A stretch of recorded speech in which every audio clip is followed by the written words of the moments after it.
So this system is equipped with an emergency shutdown process or button.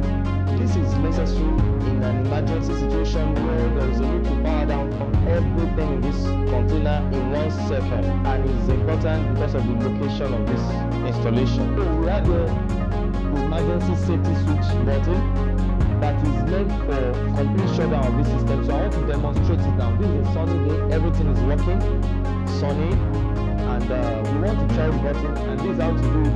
We just hit the button.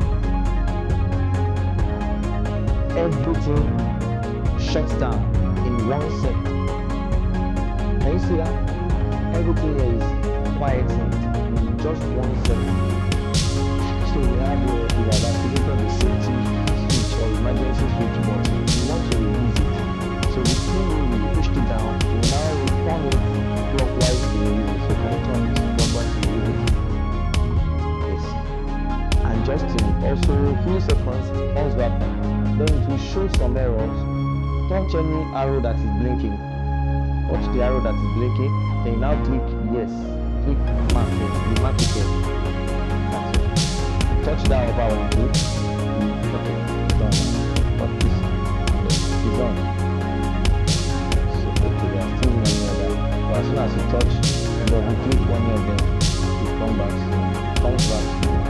Everything is done. As if nothing happened. Just open the door, hit the button. That's all. That's all.